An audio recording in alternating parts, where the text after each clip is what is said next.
Vamos abrir a palavra do Senhor, profeta Jeremias, capítulo 18, vamos ler do verso,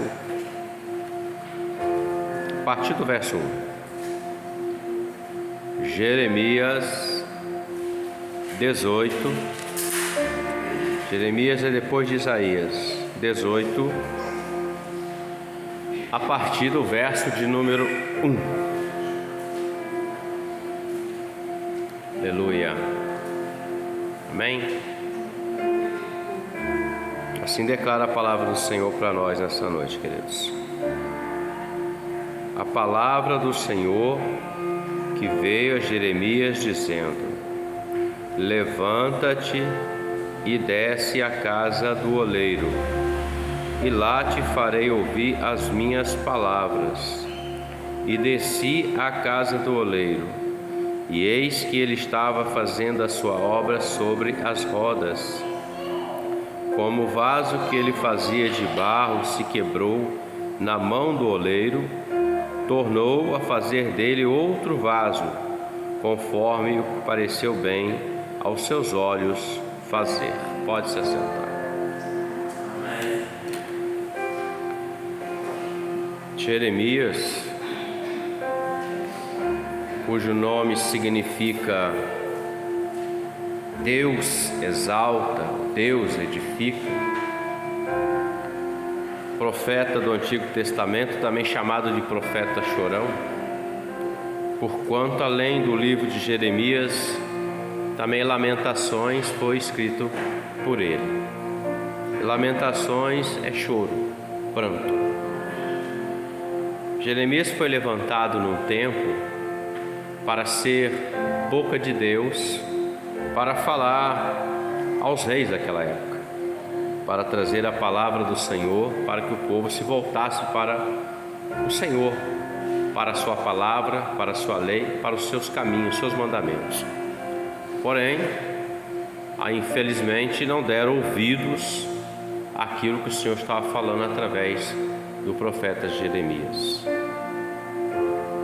E Jeremias, no capítulo 18, é uma revelação que falou naquele tempo para Israel, fala conosco no nosso tempo atual. Porque para nós aqui, a olaria de Deus, ou a casa do oleiro, é a igreja do Senhor. É aonde nós adentramos a presença do Senhor. Veja que o texto diz: levanta e desce à casa do oleiro, e lá te farei ouvir as minhas palavras. Talvez alguém possa pensar assim: mas Deus não fala em qualquer lugar? Claro, Ele é onisciente, onipotente, onipresente. Mas a casa do oleiro, a casa do Senhor, é algo diferenciado. Nós podemos ouvir a voz do Senhor no nosso trabalho, no colégio, na nossa atividade fora da igreja. Podemos, se nós estivermos com o ouvido conectado com o Senhor e dermos ouvido. Mas dentro da casa do Senhor, na olaria de Deus, é diferente. É diferente porque o culto é algo que o Senhor marca na sua agenda, está marcado com aquela igreja. A exemplo que estamos aqui hoje. Hoje é um dia de culto. Então hoje é um dia que está marcado na agenda do Senhor de Ele ser adorado por nós, essa igreja que está aqui reunida hoje. Então Ele não falta aos seus compromissos. Eu posso faltar, os irmãos podem faltar, mas o Senhor nunca faltou a um culto. O Senhor nunca faltou a um evento. O Senhor nunca faltou a um compromisso dele.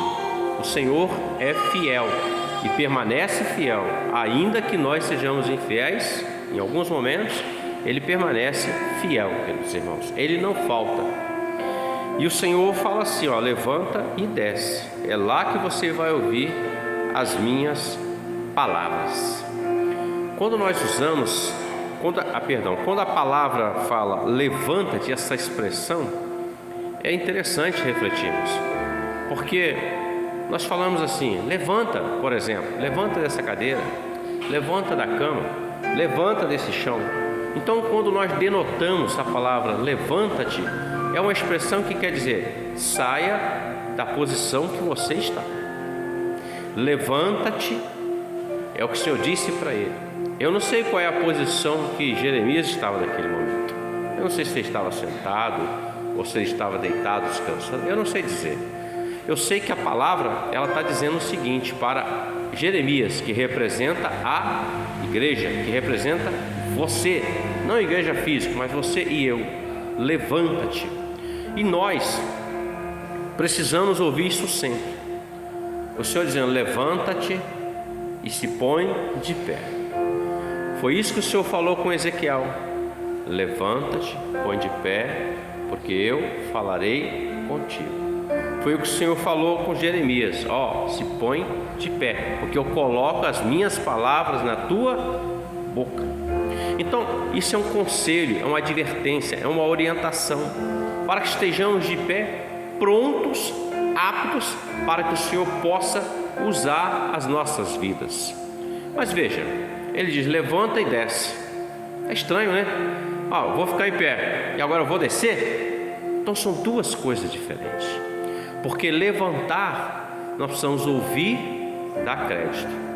Descer, nós também precisamos ouvir e obedecer. É diferente. Descer é mais difícil do que se colocar de pé. Não, pastor, o senhor está errado. Se colocar de pé é mais difícil. Não, descer é mais difícil. Porque quando eu desço, eu estou me submetendo àquilo. Eu estou reconhecendo a posição que eu estou descendo, aquilo que é maior do que eu. Por exemplo, quando eu vou até a presença do Senhor, quando nós vamos, nós nos colocamos aos pés do Senhor, nós descemos ali, a presença do Senhor, reconhecendo que Ele é soberano, superior a nós. Porém, o mais difícil descer é por quê? Porque isso vai denotar o seguinte: negar a nós mesmos. Muitas pessoas, quando falam assim: não, eu não vou descer o nível dele, não é assim que se fala? Eu não vou chegar ao mesmo nível dele, está dizendo, não vou me sujeitar a isso, não vou descer, não quer descer. Mas a ordem do Senhor foi: olha, você se coloca na posição. Então, na posição, Deus te usa. Aí ele fala assim: agora você desce, para reconhecer que o meu poder é maior do que a sua vontade, o seu querer, o seu desejo. Então, muitas das vezes nós não queremos isso, descer. Descer é sujeitar, meus irmãos. O Tiago diz: sujeitai-vos, pois, a Deus, e resistir ao diabo, e ele fugirá de vós. Mas parece-me que muitos, não estou falando de nós, estou pregando de modo geral, parece-me que muitos preferem não se sujeitar ao Senhor, negam o Senhor, não querem, mas permitem que o adversário domine as suas vidas. Permite que o domínio das trevas conduza a sua vida. O Senhor disse assim: olha, se alguém lhe der um tapa na face, oferece a ele a outra face. Descer aqui, a vontade do Senhor e não a nossa vontade. Essa é, meus irmãos, esse é o maior segredo. Porque o próprio Senhor Jesus, o texto diz na carta que Paulo escreve, dizendo que Ele deixou a glória, desceu até o nosso tempo, sujeitou-se, não quis ser igual ao Pai, a Deus, humilhou-se a si mesmo até a morte, e morte de cruz, sujeição, desceu. O princípio de descer é que quando nós descemos, ouvindo e descemos à presença do Senhor, à vontade dEle, nós nos levantamos melhor do que quando nós descemos. Nós levantamos curados, nós levantamos sarados, nós levantamos restaurados, nós levantamos com a vitória nas nossas mãos. Mas aquele que não se sujeita à vontade do Senhor, não entra, esse não tem vitória, ele tem uma leve e momentânea expectação. Muitas pessoas vivem da misericórdia de Deus apenas, ou da bondade, da graça ali, mas o que o Senhor quer é que o homem entre um pouco mais à presença dEle. Descer até onde? A casa do oleiro. Não é descer diante do político, não é descer diante das nossas aspirações e desejos, não, é descer à casa do oleiro, à presença do Senhor, porque lá nós vamos ouvir as suas palavras, a sua voz. Ele está aqui hoje conosco, sentimos a presença dele aqui, estamos sentindo essa presença maravilhosa, porque nós escolhemos descer aqui hoje. Quando o homem não desce, ele faz aquilo que ele quer, a vontade dele, ele não está debaixo da vontade do Senhor. Quando nós descemos à casa do oleiro, nós vamos encontrar o oleiro, nós vamos enxergar o que ele está fazendo na sua obra. Pois bem, veja que ele diz: desce à casa do oleiro e lá te farei ouvir as minhas palavras. O que é agradável a nós? Ouvir o homem ou ouvir o Senhor falar? O que é mais importante para mim e para você? Ouvir o homem ou ouvir o Senhor falar? Eu falo por mim, ouvir o Senhor falar. Porque quando você ouve o Senhor falar, sabe o que gera dentro de você? Fé, esperança, certeza. Porque o Deus que você e eu servimos, o Deus que servimos, é um Deus vivo, não é um Deus morto que está pregado no madeiro, não é um Deus que está sepultado debaixo da terra, não. É um Deus que está sentado à direita de Deus Pai Todo-Poderoso, preparando um lugar para você e para mim. É um Deus que é o seu advogado fiel, é um Deus que intercede por você, é um Deus que pagou o alto preço pela sua alma e pela minha alma, lá no Calvário, quando Ele verteu aquele sangue dele, sendo Ele um inocente, um justo, queridos irmãos. Isso que é. Quando ouvimos a voz do Senhor, nós nos alegramos. A nossa alma se alegra no Senhor. Por isso o salmista, ele declara lá no Antigo Testamento, ele diz assim: alegrei-me quando me disseram vamos à casa do Senhor, porque ele sabe que naquela reunião o Senhor manifestava a presença dele, a glória dele. Meus irmãos, não há nada melhor do que sentir a presença do Senhor em nossas vidas, meus irmãos. Nós podemos sentir tantas coisas, tantos sentimentos, tantas emoções, tantas coisas, mas não há nada melhor do que sentir a presença do Senhor em nossas vidas, meus irmãos. Sentir o toque do Senhor tocando o nosso ser, a nossa alma.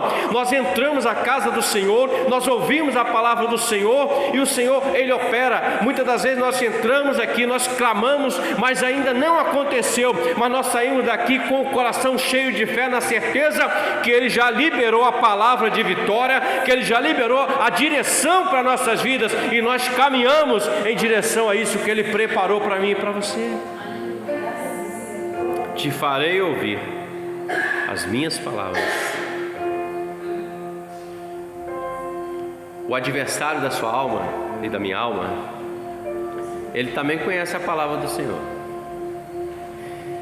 Ele vai de encontro ao Senhor Jesus lá no deserto. O Espírito Santo leva o Senhor e ficou 40 dias, 40 noites no deserto. E o texto diz que lá na frente, no final, ele vem e ele vai provar, ele vai falar com o Senhor Jesus. Ele fala assim: diga que essas pedras transformem-se em pães. Se você está há 40 dias sem comer, você vai ter fome, não vai? A necessidade, é uma necessidade. E as pedras estão ali, não estão? Estão. E o adversário diz assim: mande que essas pedras se transformem em pães. Qual é a resposta do Senhor Jesus para ele? Nem só de pão viverá o homem, mas de toda a palavra que sai da boca de Deus. Ele não se conformou, ele não desistiu, ele é insistente. Ele pega o Senhor, ele leva o Senhor no mais alto, lugar do templo, o pináculo do templo. E ele fala assim: lança-te daqui abaixo, porque é escrito, na palavra está escrito, que dará ordem aos seus anjos, e ele segurará nas tuas mãos, não deixará que mal algum suceda a você. Aí Jesus vira para ele e fala assim: mas também está escrito, não tentarás o Senhor teu Deus.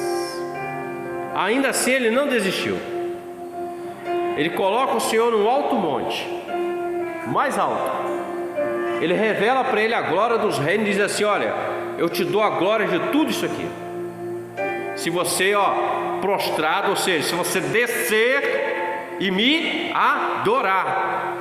Jesus vira para ele e fala assim: está escrito, adorarás somente ao Senhor teu Deus, a Ele prestarás culto. E a palavra diz que o diabo voltou-se mais na frente com outras tentações.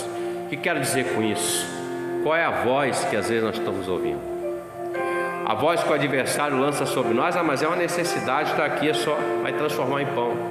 Mas nem só de pão vive o homem. Qual é a voz que nós estamos ouvindo? Aquela que está dizendo: não, em Cristo eu sou mais que vencedor, eu posso fazer isso. Não tentará o Senhor teu Deus.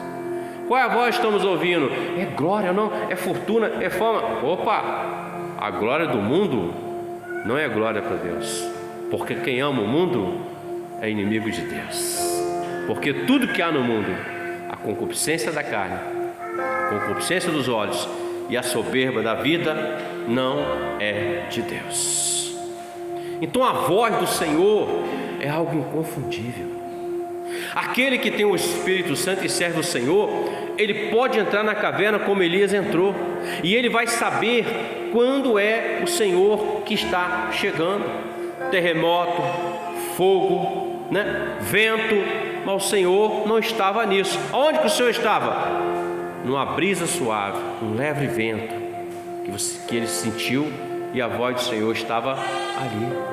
Ouvir a voz do Senhor. Pois bem, eu te farei ouvir as minhas palavras. E desci, e eis que ele estava fazendo a sua obra sobre as rodas. O apóstolo Paulo revela o seguinte: aquele que começou em você, em mim, a boa obra, ele vai aperfeiçoar até o dia de Jesus Cristo. Nós estamos nesta olaria do Senhor. Nós somos o vaso na mão do Senhor. Nós somos aquele barro que o Senhor foi lá no mundo e nos tirou daquele lamaçal do pecado que estávamos, naquele barro, nos colocou no centro da vontade dEle e está fazendo uma grande obra em nós. Cada dia mais que nós oramos, louvamos, lemos a Bíblia, ouvimos o Senhor, Ele vai nos moldando, vai tirando os carrapichos, vai tirando aparando as arestas, tirando aquilo que não presta, aquilo que vai estragar o vaso que Ele está formando e criando. O Senhor diz: olha, ele desceu, Jeremias desceu e viu que ele estava fazendo a obra sobre as rodas. A figura que está em questão aqui é um oleiro. E olaria naquela época era muito comum você encontrar uma na produção de vasos. O oleiro tinha um instrumento para ele confeccionar o vaso. A palavra fala de rodas. Já devem ter visto pela internet ou fotos. É um disco, o barro está ali, o oleiro se senta aqui, embaixo dele é um pedal, como se fosse uma máquina de costura daquelas bem antigas, E à medida que ele mexe o pé embaixo, o disco vai girando e ele vai moldando. Molha na água um pouquinho, molha um pouquinho, vai moldando sobre as rodas. Em Efésios capítulo 4, verso 11, o Senhor vai falar de 5 ministérios. Cada um que o Senhor chamou, ele está em um desses, ou em 2, ou em 3, depende da graça de Deus. A palavra fala que ele chamou apóstolos, Ele chamou profetas, evangelistas, pastores, doutores. 5. 5. 5 fala que estão na mão do Senhor, na mão do oleiro. Pega o vaso e coloca. Dali ele vai formar esse vaso para esta obra, esta boa obra. Lembrando que doutor aqui é mestre, aquele que ensina, e assim vai. Ele vai formar para esta obra. Mas é de qualquer jeito? Não. Porque o texto diz que Jeremias ele observa algo interessante. Ele diz assim: o vaso que ele fazia de barro se quebrou na mão do oleiro, e ele tornou a fazer dele outro vaso conforme o que pareceu bem aos seus olhos fazer. Preste atenção. O Senhor foi lá, nos tirou o barro do lamaçal, nos trouxe para a olaria, colocou na rodinha, no centro da vontade dele, tem que estar no meio. E ele, com muita paciência, porque ele é paciente, ele está molhando a mão na água, rodando aqui, girando e moldando. Água, palavra, água, unção, água, graça, e vai moldando você, vai tirando de nós todas as impurezas, até que formemos um vaso segundo o que Ele quer, e não o que queremos. Eu queria ser alguém que toca instrumento e canta, mas olha só, vou fazer isso, vou estragar, não vou? Ninguém vai adorar o Senhor, todo mundo vai ficar rindo, cochichando, debochando, mas não vai ter culto de jeito nenhum. Cada um, Deus coloca no centro da sua vontade. Quando nós entendemos isso, nós vamos servir ao Senhor, meus irmãos, com excelência. Não vai ser peso para ninguém, não vai ser fardo para ninguém. Quando nós entendemos que na olaria de Deus o Senhor nos moldou para aquilo, nós vamos fazer a obra de Deus com o maior prazer da nossa vida. Nós não vamos sentir cansados com isso, nós não vamos sentir sobrecarregados, não, porque é a vontade do Senhor.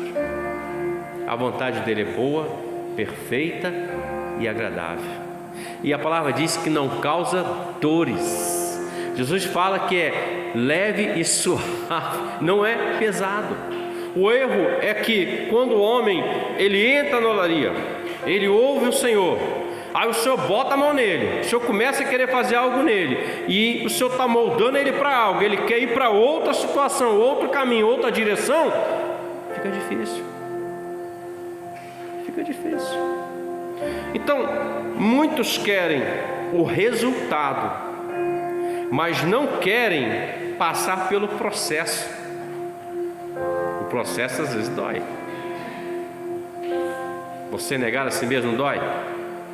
Tem coisa que nós vamos negar, né? Exemplo: eu bebia, estou negando a cerveja, a pinga, estou negando a mulherada. Fácil, né? Agora, e quando tem que negar algo que está lá na nossa raiz? Aquele perdão, por exemplo, de algo tão ofensivo que nós não conseguimos esquecer. É negar nós mesmos. O processo, ele dói. Qual é o processo? Na mão do oleiro. Se não tiver na mão do Senhor, não vai dar certo. E se não tiver na mão do Senhor, vai quebrar e vai ficar quebrado. Cacos de um vaso. O Senhor não junta cacos. Ele não pega um super bom e sai colando. Ele pega o mesmo barro, ele coloca ele no centro da vontade dele de novo, ele vai molhando a mão e vai moldando segundo o que lhe parece melhor. Quebrar-se na mão do oleiro é algo que vai trazer para nós reconstrução. Obreiro de valor, vaso de honra, vaso de valor. Agora, quebrar-se na mão do mundo não tem reconstrução, é só destruição. Vamos pegar aqui a tipo, é a palavra que a gente mais usa, né? Tipo, o filho pródigo, ele saiu da casa do oleiro, foi para o mundo, se quebrou no mundo, não se quebrou? Quebrou, perdeu tudo, teve fome, foi trabalhar, coisa que ele nunca fez na vida dele, foi trabalhar. E aonde que ele arrumou emprego? Havia uma fome naquela terra, ele tinha fome, ninguém dava o que comer, ele foi trabalhar, botaram ele para cuidar de porcos. Ele olhava para a comida do porco, de repente olhava para aquela comida e via assim, pizza, picanha, queria comer. Fome. Até que ele cai em si, ele está quebrado. E aí, quando ele cai em si, diz assim: pequei contra meu Pai e contra o céu. Olha só, irmãos, ele peca contra o céu, Deus, e contra o semelhante dele, o Pai. E ele fala assim: eu já sei o que eu devo fazer. Eu preciso voltar lá na olaria e dizer: Pai, eu pequei, eu errei. O Senhor não precisa nem me considerar como filho, me deixa só trabalhar aí na sua lavoura, porque eu sei que quem trabalha para o Senhor não passa fome nem necessidade. Ele se quebrou no mundo, mas quando ele volta lá para a casa do pai dele, o pai faz o que com ele? Corre ao encontro dele, abraça ele, beija ele, ou seja, tira toda a condenação porque ele era um filho rebelde. E a palavra diz que o pai lhe restaura. O vaso quebrou na mão do oleiro, ele se permitiu e o pai restaurou ele. Assim é o Senhor na sua vida e na minha vida. Nós erramos, meus irmãos. Eu erro. Tem coisas que às vezes vem, você vê, você já fez, fala assim: não devia ter feito esse negócio. Não devia. Aquela fechada no trânsito, hein? Filho, capiroto. E outras coisas. A gente erra. Mas nessa hora a gente precisa cair em si em misericórdia e deixar o oleiro nos reconstruir. Porque quando ele nos reconstrói, meus irmãos, o adversário não tem como acusar.